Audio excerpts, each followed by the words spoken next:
Welcome to Unfiltered. I'm Nigel Walsh, and this is Matt Connolly. hello, Hello, matey. Nigel. How are you?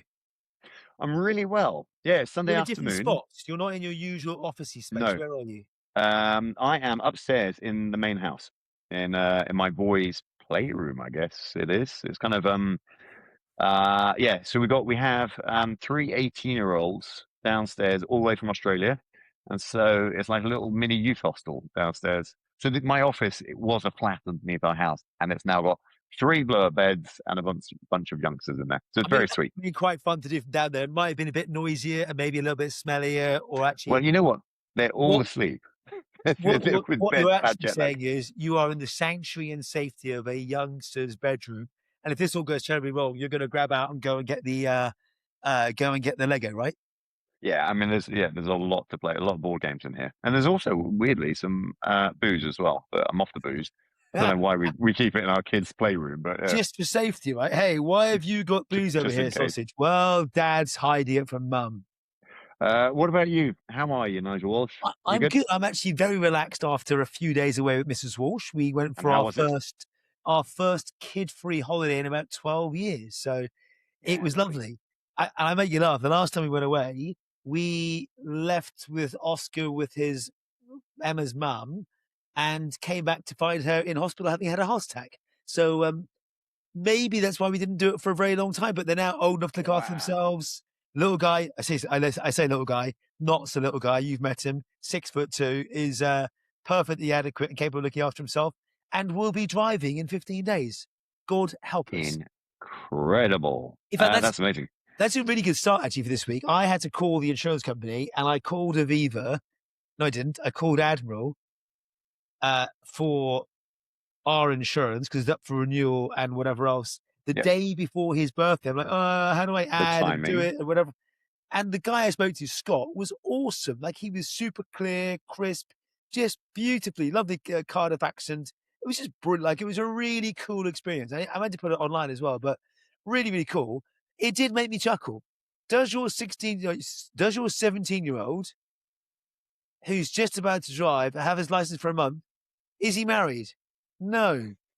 Has he any kids under 16? I hope not.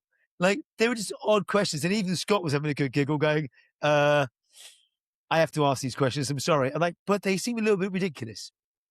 Yeah, don't they just? But good experience. You got him on insurance. Great experience. You No, kept with honestly, Admiral. way better than expected. I'm not following my own advice. Like I get asked all the time. You must do the same. Like when you're working in Yeah, insurance, you're going, what should we do for my kids' insurance? They're just about to start driving. It's really expensive. Like, give them an Uber voucher and worry about it in 3 years' time. And yeah, here I am. totally. I thought he would not drink and I thought he would not drive. And Right. he's doing both. So it just shows you I am wrong on everything. Amazing. And why did you phone Admiral as opposed to anything else? So I did it online originally, and I had two questions that I couldn't answer on the chat, which was, should I add him first because his Yeah, birthday is one day before my renewal, and then do the renewal, or do I do the renewal and then add him? And what I was trying to do was avoid a fee yeah. or whatever else to go. I just want the best possible price I can. And the guy, as I said, I got through to Scott, and he was brilliant. And 25 minutes later, it was all Cool. sorted. Well done, mate. Well done. So And then, did you buy him a car, or has he bought himself a car, or is he on your insurance? no, I changed my car. And this is actually a really interesting debate amongst friends with kids of Oscar's age right now. I changed my car. It was up for renewal, so I got a new lease car. And I've gone for a petrol manual Golf. And I've been in electric Interesting. cars for years and Yeah, whatever else. yeah. Really early you were. Yeah. Yeah. So, but we've now got a manual car, so he can go and learn a manual license. But Okay. as we phoned round doing driving license or driving lessons and all that sort of stuff, lots of the driving instructors have switched from petrol and manual to electric and automatic. Interesting. Well, so you've got learner drivers learning in electrics. Yes. Because if Hmm. you get electric, if you not even electric, but if you get automatic only, your license is limited to Yeah, automatic it only. sure does. Yeah. And I think I'm being really old fashioned by going, when he goes to Spain on holiday in 25 years' time and hires a Citroen Saxo, if they still exist, or a Fiat 500, he'll need a manual skill to be able to drive a car. But the reality is, I've probably overthought this one. He doesn't need it at all. But Well, I hey, don't it's a know. skill. Maybe not for, yeah, maybe a few more years still, right? I remember when I was, maybe I must have been 15 or 16. So it wasn't driving yet. Didn't really understand the whole gears thing. Didn't pay much attention as a passenger. You kind of, yeah, for sure, everyone drove sticks and stuff. I had a job in a dairy farm, and I was driving a tractor, clearing out like cow mess. And that was it for like a good few weeks. And I was incredibly efficient, but could not work out why the guy who was doing the same job as me could just do the whole job a lot quicker. And then I found out at the end of my 3 weeks, 4 weeks, whatever, that I had gears in the tractor. I just didn't know there was such a thing, that I could actually go faster than my 15 million miles an hour or whatever it was. So I was watching yeah. Clarkson's Farm yesterday. It's Oh, it's so on good. New Amazon. season. I love it. I just Yeah, me love it. too. It's just honest to God goodness. But there was a clip there from Oscar Piastri, the Formula One driver, trying to reverse a dolly and tractor into a shed. And he might be able to go through Spa's Low corner or wherever it might be flat out, but he can't reverse a tractor and dolly for toffee, which made me There you laugh. And go. of course, That's good. your man had no idea who he was whatsoever. So it was Yeah, brilliant. sure. It's just brilliant. And I hear, I'm not a Formula One guy, but Lewis Hamilton has won today. Sorry for any spoilers. I'm sure this is going to come out a good few days later. I just saw the news before you and I jumped on, and it is a Sunday. And I talk about the world never stopping. It is a Sunday. And you and I are chatting away because, hey, that's what mates do Yeah, at the end of the day.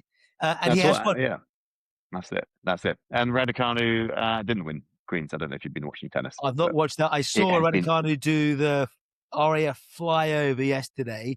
That yeah, was the Red super. Arrows. Yeah, that was Yeah, super. super sweet. So, Yeah. what's on your cards this week in terms of news and things that have caught your eye? Mate, I've been a little obsessed with Corgi. So we talked about it briefly, didn't we? We talked A about, we dog both or something listened to the else? 20 the company in America, OBS. I don't know if you saw them at ITI. I think they were speaking at That's InsurTech right. Insights. I don't know if you caught any of that I at didn't all, catch. but I didn't catch any of the speakers, to be fair. But yeah, okay. Yeah, they came up in the conversation. I sit on the ITC advisory board, and we were talking about them. They were giving nothing away as to whether they are going to be speaking or not going to be speaking. But then I think someone on the call was talking about how at ITI, I mean, they're classic. You know, it's going to create an audience, right? Because they're such a divisive business. And we were talking about the culture side. You know, where the founder is. You know, he sleeps in the office. It's yeah, yeah, yeah. 24/7. He expects And that is everybody to be divisive, there. right? It really is, right? And yeah, we'll sit on one side and he'll sit on another, even though Harry Stebbings is very much seemingly that kind of same work ethic as him, and you know, quite celebratory of that fact. But it's more the insurance side I was getting into, and I had a couple of conversations with various folk who know investors into the business and kind of know sort of the inner workings, and you know, they just kind of not claim. Well, I guess it is a claim. It's claim of, you know, profitability already, but you know, it's kind of like they're yet to get a claim. They're yet to get a claim on their business, right? So of course they're going to be profitable because they're just taking money in without paying any money out. And you know, how sustainable Ask me is at this the end of the model? year type thing. You're right, totally. And let's map some progress here. And then you know, and then you've got kind of in the background noise, you've got kind of SpaceX being valued at actually like, and Elon Musk as a trillionaire, and just the world's a bit crazy. But you kind of box that out for a minute. Let's come back to it. But for me, like there is something celebration. It's the same with Lemonade for me, where it was there's this kind of hype is hype, right? But it also attracts investment, it attracts entrepreneurship, it attracts creativity or the art of the possible, the hope of the possible, maybe. And there's something that is genuinely good about that, right? And I really do think, and especially in an industry that is, you know, riddled with legacy and all the same narrative that we've had for so long, right? But there is something good about we want to absolutely drive change and accelerate that change. Yet it's just seemingly a repeat from 10 years ago. That it really feels like it, right? Honestly, I looked at it and I love I love the progress and the excitement and the change and more stuff coming into the industry. What is it? They raised it 2.5 billion valuation. Lemonade's worth 4.8 billion 10 years later. Yeah. It's hard. Like you and I were speaking before about an article that Gabriel wrote from Chubb.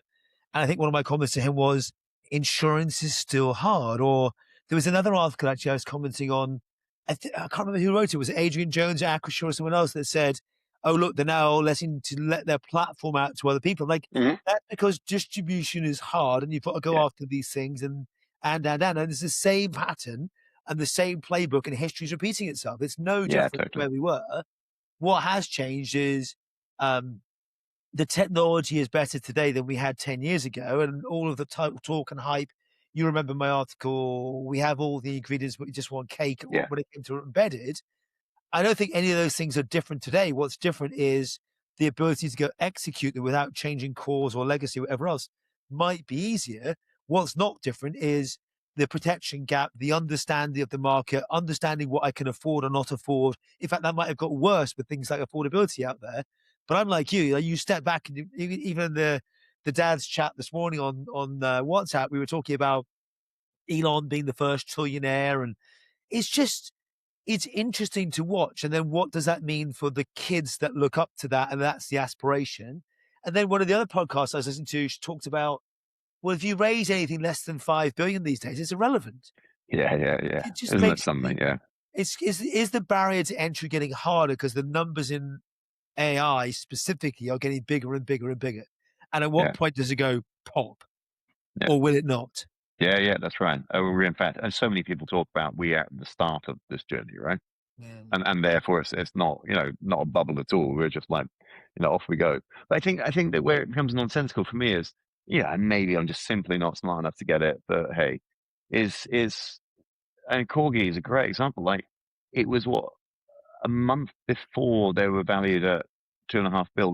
They were valued at 1.06 or whatever the number was, right? And that's like it was their Series B, and then this was their B1. Just what 5 weeks after, and it's like, I I can mean, assure you my how do you pension is put a not changing that quick. billion?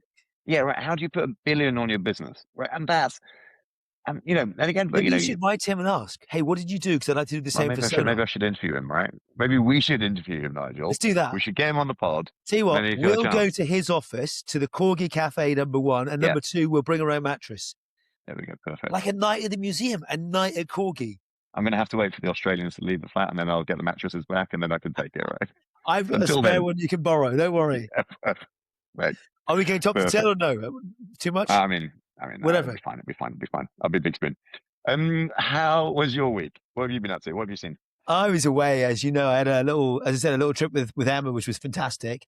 But same as you, I had a really cool session this week talking about I guess back to your point, the difference between hype and reality and the gaps that we're living in right now. I do feel that we're actually many organizations, not just insurance, are cashing in on the benefit long before they've actually worked out what they need to do. So all Mm, these signs of job losses or changes, whatever else, number one, is then going to fuel the, hey, let's make space for this technology to work. And the reality is, I think I've said it before, it's not deployed yet and it's not working properly yet, or it's in silos. And these agents that could do things across silos aren't yet configured that way or trustworthy or correct yeah, or good yeah, yeah, enough or whatever it might be. And as a net result, we're creating human toil in the middle with burnout and overworking, number one. And number two, the effort required to manage that autonomous workforce going forward is very different than the effort required to manage a human workforce. So this mixed modality that we're going to have going forward will be, and I think you and I have good examples of having, it's the age-old Instagram story. There's 74 different tabs open, 3 are playing music, and I don't know which one's which. That feels like my life and my brain at any one time of the day. And I would say it's exasperated because I've got Claude projects doing stuff and Gemini things kicking off and whatever else going on, all at once. So managing that is taking or has a toil on individuals. So I worry about living in the gap and working out the phases that we go through. So that's top of mind for me right now, and working out how we safely navigate that passage so that we can adopt this over the medium to long term.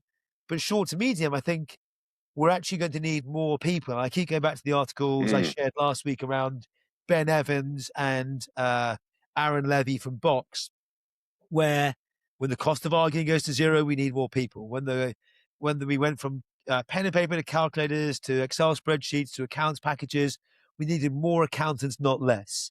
And in this short period of time, or this window, let's call it 3 to 5 years, as large enterprises, let's call it 20, 30, 50, 100,000 people, adopt and consume this cool new technology, which they will, and the floor will raise, not just the ceiling. We will need a boatload more people to make that work and get it embedded. yeah, yeah. Nice. So I'm the What optimist in the world, right? I yeah, think no, I hear it. I I, hear it I think loud and clear. people talk about the negative bits too much and not the upside of the things that we're doing. Hmm.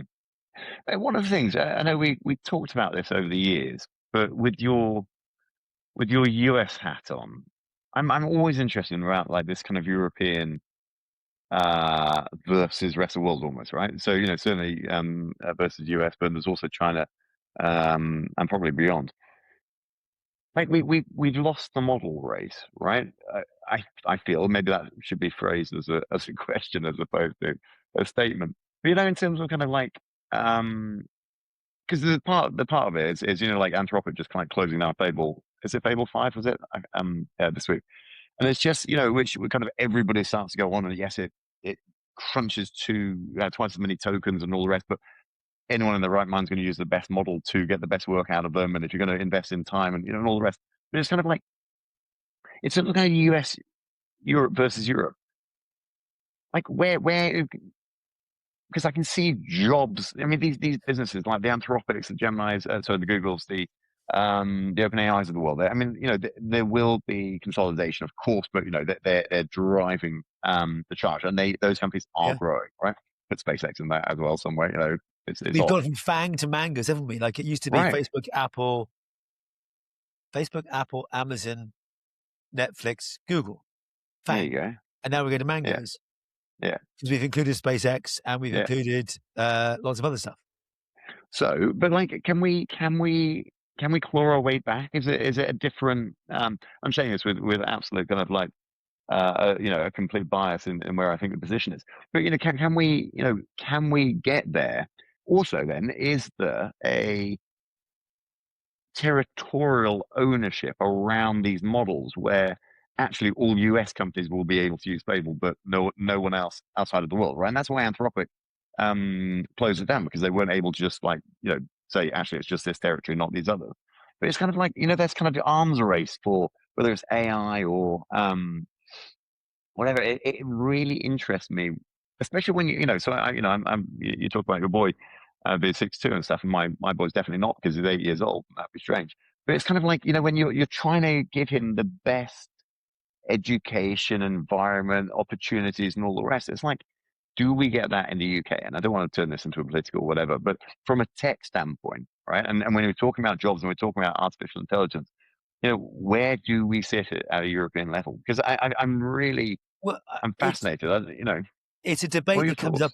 I comes up all the time, and I see it quite a lot. But I see it from the lens of European organizations going, how do we make sure that there's no US specific bias in the training data or otherwise? Number Hmm. one. And number two, if all of this is US, what controls or whatever else do we have left over? That means we don't get taxed or whatever else it might be going Yeah, forward. So sovereign, so look, your point is all the big boys and girls are all the hyperscalers are all American. yeah. Um, bar what we see in China with Alibaba or whatever else. Hmm. There's one model that stands out, which is slightly different, which of course is Mistral out of France. They've just signed a new deal recently with, was it BNP from memory? I could be wrong, Was but it okay? Yeah, double check. But again, French with French, which is not surprising, but equally good for the Europeans. And then I wrote about a while back sovereign AI as an asset for each individual territory. And the example from this was, I think, uh, United Arab Emirates had launched a sovereign AI platform. Was it Humane.ai or something like that? yeah, yeah, And if you dig into the research and some of the commentary around it, it felt like actually every country will end up with their own sovereign AI model or platform. So let's assume that the hyperscalers are the frontier models of sorts. yeah. You then think about layers. You then might have a country layer of sorts. Like I was deploying a guide wire or a Duck Creek. I'd always have like layers of it making work in areas. So I'd have a frontier model that might be generic or open source. There's lots of conversations around Quen and a bunch of the other open source models that are out there. Then you get to the local model that says I'm only trained on my UK staff or my French staff or whatever it might be, which I think could be a strategic asset for the country. So I think there's going to be a division of which ones we use and why for what task. If it's generic or whatever else, use generic models.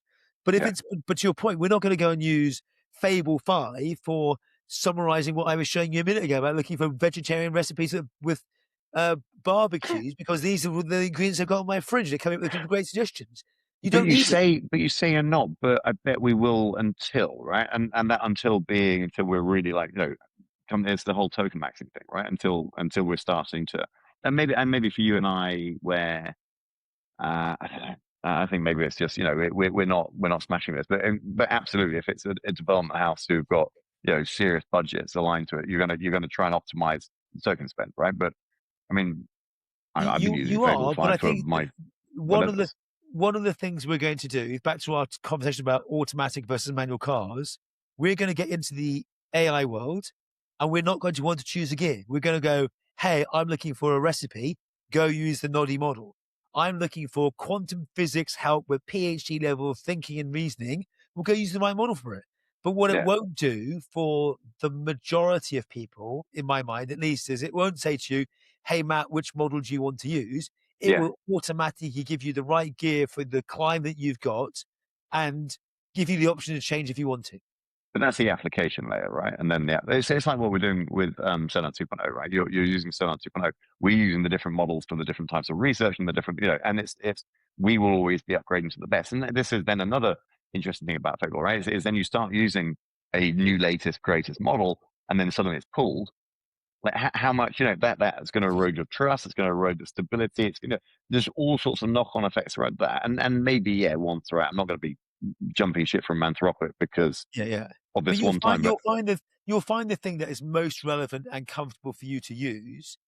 And if you look at the things that you're comfortable and happy with, I've stuck with my mobile provider EE since it was Orange 25 years ago. I've not changed because my view is they're all probably very similar.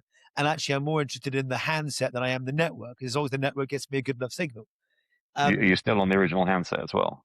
I am, but it's got. Do you know what? I have a box full of the old phones, and I look back at them and Brilliant. go, Sure. "They're super cool." Like, there's Yeah, lots yeah. of there is actually lots of talk right now. I completely digress about going from smartphone to, I don't say dumb phone, but back to like a flip or whatever else Yeah, that man. doesn't get you distraction. And randomly this week in the UK, there's rumors that we'll introduce a smartphone like ban and time limits that Keir Starmer will come out with earlier this week. So we may or Okay. may not Not heard that. follow.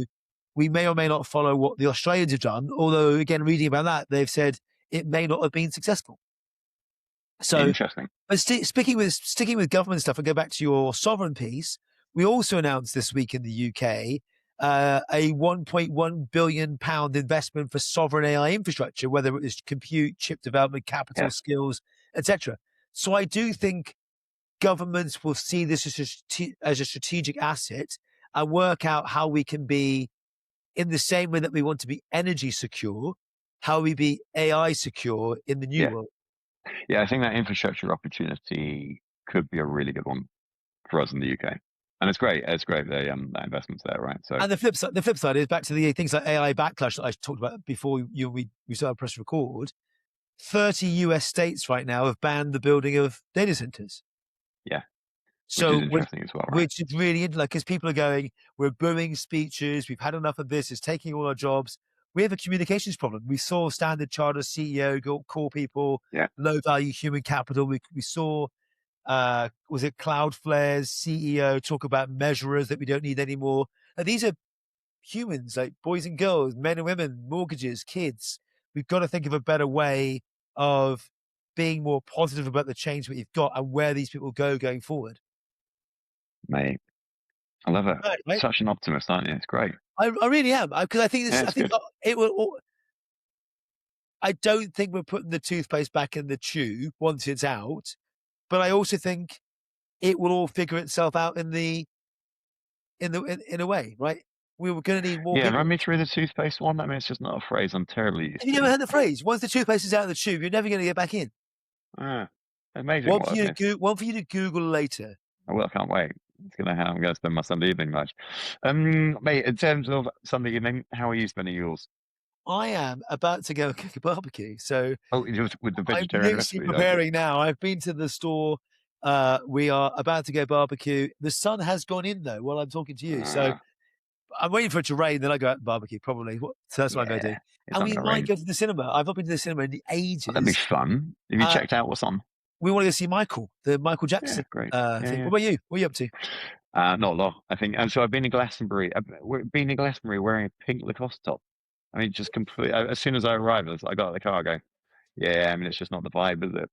But yeah, it was Were fun. you wearing wellies or anything else? No, we went for a lovely country pub lunch. So Beautiful. we're meeting family down that way, and yeah, so it's like a convenient place for everyone to descend to, and it was very very pretty, a lovely lovely English roast, and Can't beat it, can you? yeah, so just a nice gentle evening. Did my Mind you, training it's early. 21 degrees, Matt. Like you're going for a roast at 21 degrees. Shouldn't that be like a salad or something else at this time? Yeah, but we got Aussies. We have to like entertain. Like this is what Brits do. You know, it's one of those kind of like, yeah, we have roast every weekend. More importantly, are you ready? Big weekend ahead. I'm ready. I'm really excited. I don't know if I told you how excited I am. I'm genuinely. What are you doing this weekend? I don't know. World Championships. We're representing. Oh, in the week, I'm not representing GB. We have to choose. I'll be representing England, Ireland, Scotland, or Wales. Wow. Okay. So England, representing England. So what are you going to do? You know, if I told you England, I mean, that's it. Oh, I mean, I have an Irish passport. We talked about that, didn't we? That's just enough to get through the passport control and a little bit quicker. But so it's you have like in the Olympics, you have like the country parade, brilliant, Thursday night. So we're going over on Wednesday. Yeah, registration Thursday, then the country parade, brilliant. Just like all the English walking through together. I mean, how much fun is that? Like That'd be awesome. That'd be really super fun. awesome. Hey, And then race on Saturday morning around 10:30 to 11:30. I've got some kind of window. I haven't got quite start time yet. And it will be brilliant. I'm so pumped. And like well, Caroline, bless her, as in my wife Caroline, she was like, "So what's the chance that you're going to podium?" And the thing she's really asking logistically, like, do we need to be around Saturday evening, or can we go out for a restaurant? Like, I think we'll be fine to book something up, baby. It'll be okay. it might be McDonald's, but it's fine. Don't worry. Yeah. But you're physically fit. You're ready. You're mentally and, there. And excited. Ollie, my partner, right? we are like absolutely. Yeah, last session this morning, I'm Chris, and this is like I take the time, right? So I try not to eat every day under the sun, and then it's just these little moments of exercise, but it's so Tell much me, rest. how was your Claude planning thing that you built? Yes. And how close to are you? Well, we'll see on the day, right? That's proper race day. So I'm aiming for 58 minutes, and we got 101 just a few weeks ago. So we're on track, and that's down from 105, right? So we're on the right trajectory. So yeah, and then and now Claude is you can connect into Strava as well. So that's going to be an interesting twist on that as well. So yeah, more on that. I'm off tomorrow for a Neko scan, so I will share more with you. Is that tomorrow? That's Yeah, tomorrow. cool. That was the guy that founded, or the founder of Spotify. Daniel Ek built this company, so Brilliant, I'm right? fascinated with it, and I've been umming and ahhing for a while. I'm like, hey, you're 146 years old. You might as well go and do it. So For sure. I will let you know what the results are. When do you get the results, and where there and then, there and then, I hope. And Yeah, I should cool. feed it into my Nigel Health OS that I've bored you to death with already. Yeah, can't wait to see it. And where are you going? It's London, I assume. It's in London. It's in London on tomorrow morning. So watch the space. Oh, mate, yeah, let us know. Cool. Well, look, it's a pleasure. Enjoy your barbecue. Hope you cooking meat as well, or is it just a pure veg? Oscar and I are 100% carnivores. There will be meat. Okay. And there'll be veg. And there'll be veg, because the girls are veg. So we'll be looking after the other two with some proper vegetarian options. Depending on what Fable 5 tells you. Oh, no, you can't access it, so whatever. Hey, enjoy the rest of your day, and I will speak to you during the week. Stay well, buddy. Big love.